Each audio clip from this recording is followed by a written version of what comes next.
अचानक खत्म हुए। सुबह बात किए हम लोग और दोपहर तक खत्म हो गए और मुंह सबसे झाग सब निकल रहा था। रजिस्ट्री दस्तावेजों की फॉरेंसिक जांच और साक्ष्यों की छानबीन होगी। रजिस्ट्रार ऑफिस गए थे कि नहीं गए नहीं थे? गए थे, एक बार भी नहीं गए थे। एक ही बार हम लोग को दुकान में बुलाया गया और वहीं पे हम लोग क्या उम्र था उस? नूरमती नाबालिग थी, फिर भी फर्जी तरीके से दस्तावेज तैयार किए गए। डर के मारे हम लोग कर दिए और हमारे आगे पीछे और भाई नहीं है ना। दोनों बहनों ने दस्तखत करने से इनकार किया। तब उसने धमकाने वाले लहजे में कहा, नमस्कार जोहार, मैं हूं अमित कुमार। जसपुर पत्थल गांव की निष्कलंक मिट्टी एक बार फिर से अन्याय और धोखे की काली छाया में घिर आई है। पिता की संदिग्ध मौत के बाद उनकी सारी संपत्ति कथित तौर पर गबन करने वाले शक्तिशाली व्यक्तियों के विरुद्ध दो असहाय बेटियों ने थाने का द्वार खटखटाया है। यह मामला मात्र भूमि विवाद नहीं बल्कि एक सुनियोजित हत्या, जालसाजी और फर्जीवाड़ा का दास्तान बनता जा रहा है, जिसने पूरे क्षेत्र में आक्रोश की लहर पैदा कर दी है। कुसुमलता और नूरमती दोनों सगी बहनें स्वर्गीय लोहर साय जाति चिकवा की बेटियां हैं। उनका आरोप है कि 16 नवंबर 2010 को ग्राम पालीडीह में उनके पिता की संदिग्ध परिस्थितियों में मौत हो गई। मृत्यु के समय पिता के शरीर के कई अंग नीला पड़ा हुआ था, मुंह से झाग निकल रहा था जो स्पष्ट रूप से जहर की ओर इशारा करता है। ग्रामीणों ने भी यह सब देखा। फिर भी आरोपियों अरुण कुमार अग्रवाल एवं अन्य निवासी पत्थल गांव ने न तो मेडिकल जांच होने दी, न ही शव को गाड़ी से उतरने दिया और न ही डॉक्टर के पास ले जाने दिया। आनन फानन में अंतिम संस्कार कर दिया गया। बेटियां चीखती चिल्लाती रही, लेकिन उनकी करुण पुकार सुनने वाला कोई नहीं था। जिसके बाद इनको विश्वास हो चुका है कि जमीन के लालच में उनके पिता की जहर देकर हत्या कर दी गई है।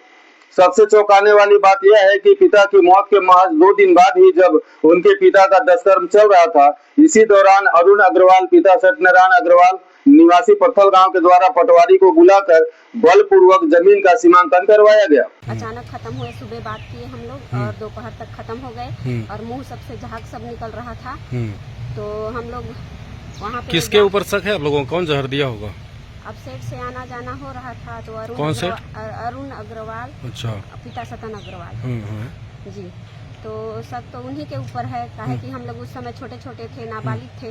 तो हम लोग को डॉक्टर के पास लाया गया था, मींज के पास, लेकिन हम लोग को नीचे कर दिया गया रोड के पास और जाके उन लोग बात किए और उनका जांच भी नहीं हुआ।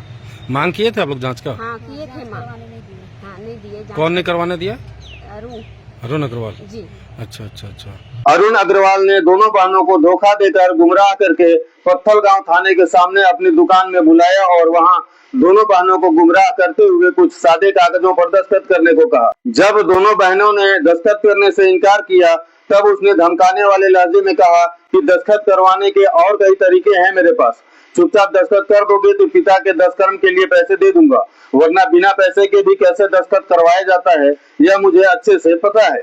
ऐसी बातें सुनने के बाद अनाथ और असहाय दोनों बहनों के पास कोई चारा भी नहीं था। पिता की मृत्यु के बाद बेसहारा हुई दोनों बहनें इस धमकी भरे लहजे से डर गई और जान के डर से उन्होंने चुपचाप उन कागजों पर दस्तखत कर दिए। डर के मारे हम लोग कर दिए और हमारे आगे पीछे और भाई नहीं है ना, तो हम लोग 2 ही बहन हैं। अच्छा। हाँ। आपकी बहन जो बात बोल रही हैं ये सही बात है? आप सहमत हैं बात से?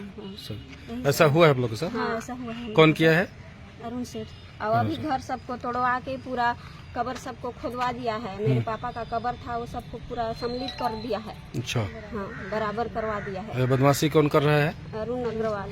आपको क्या लगता है आप लोग के पिताजी की मृत्यु में या उनका जो हत्या जिस टाइप से आप लोग को लग रहा है, किसका हाथ होगा इसमें? इन्हीं का हाथ होगा। इन्हीं कौन मतलब? अरुण अग्रवाल का। अच्छा अच्छा, इन्हीं का कर्मकांड है जी। जब साहस जुटाते हुए इन अनाथ बच्चियों ने उनसे पूछा कि दस्तखत किस बात की करा रहे हैं, तब उसने धमकाते हुए यह कहा कि पहले पिता का दस्तकर्म तो पूरा कर लो, उसके बाद बताऊंगा कि दस्तखत किस बात का करवा रहा हूं। क्योंकि अरुण अग्रवाल ने अपनी दुकान में दस्तखत करवाए थे, इसलिए रजिस्ट्री की दूर दूर तक कोई संभावना नहीं थी। 2 दिन पहले अनाथ हुई इन बच्चियों को ऐसा लगा मानो सेठ जी उनके पिता के दस्तकर्म में जो सहयोग कर रहे हैं उसके एवज में दस्तखत करवा रहे हैं, ताकि उनके पिता के अंतिम संस्कार में खर्च हुए पैसे डूब न जाएं। इसलिए भी इन बच्चियों ने चुपचाप दस्तखत कर दिया। चूंकि दस्तखत अरुण अग्रवाल की दुकान में करवाए गए थे, इसलिए रजिस्ट्री जैसी किसी भी बात की न तो कोई चर्चा थी, न ही दूर दूर तक कोई संभावना थी।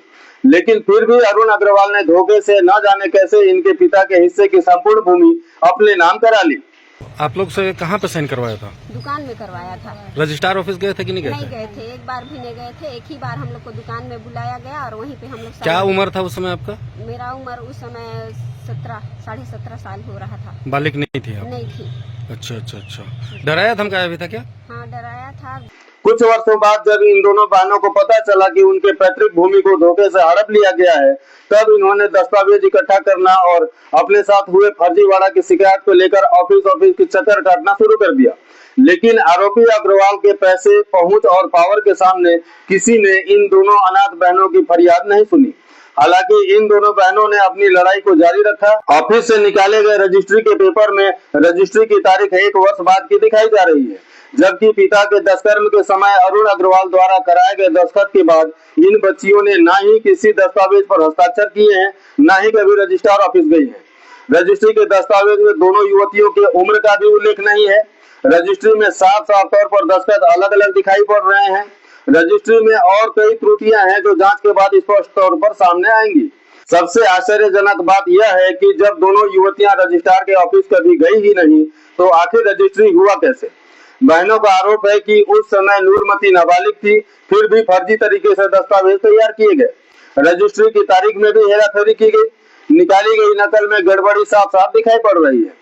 बहनों ने स्पष्ट तौर पर कहा है कि उनके पिता ने कभी भी यह भूमि अरुण अग्रवाल को बेची ही नहीं थी, लेकिन अरुण अग्रवाल ने इन बहनों के नाबालिग होने और इनके पिता की मृत्यु का फायदा उठाकर धोखे से सारी जमीन हड़प ली। पत्थलगांव थाना प्रभारी एवं एसडीओपी को संबोधित अपने विस्तृत आवेदन में दोनों बहनों ने बड़े ही दर्द और दृढ़ता के साथ लिखा है कि यह पूरी घटना हत्या और धोखाधड़ी की साजिश है। उन्होंने मांग की है कि पिता के संदिग्ध मौत की गहन जांच हो, फर्जी रजिस्ट्री रद्द की जाए, अरुण अग्रवाल एवं तत्कालीन पटवारी अर्जनवीस बाबा और संबंधित अधिकारियों के विरुद्ध कठोर कार्रवाई की जाए। यह मामला छत्तीसगढ़ के ग्रामीण इलाकों में व्याप्त भूमि माफिया साजिशकर्ताओं और कमजोर वर्गों के शोषण की एक और त्रासदी को उजागर करता है।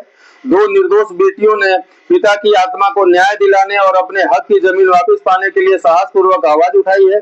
स्थानीय स्तर पर इस घटना ने तीव्र प्रतिक्रिया उत्पन्न की है। आम जनता सवाल कर रही है, क्या पुलिस अब इस मामले में सख्त कार्रवाई करेगी? क्या रजिस्ट्री दस्तावेजों की फॉरेंसिक जांच और साक्ष्यों की छानबीन होगी, या फिर इस बार भी शक्तिशाली लोगों के दबाव में न्याय की आवाज दबा दी जाएगी? यह समाचार मात्र एक रिपोर्ट नहीं, बल्कि न्याय की उस मशाल की कहानी है जो 2 बेटियों ने अन्याय के घने अंधेरे में जलाकर रखी है। अब देखना यह है कि प्रशासन इस मशाल को और प्रज्वलित करेगा या फिर इसे बुझाने की कोशिश की जाएगी। न्याय मिलना चाहिए, अपराधियों को सजा मिलनी ही चाहिए। पत्थलगांव की बेटियों का हक लौटाया जाना चाहिए। अरुण अग्रवाल के खिलाफ और भी कुछ लोगों ने ऐसी ही आशंका जाहिर की है।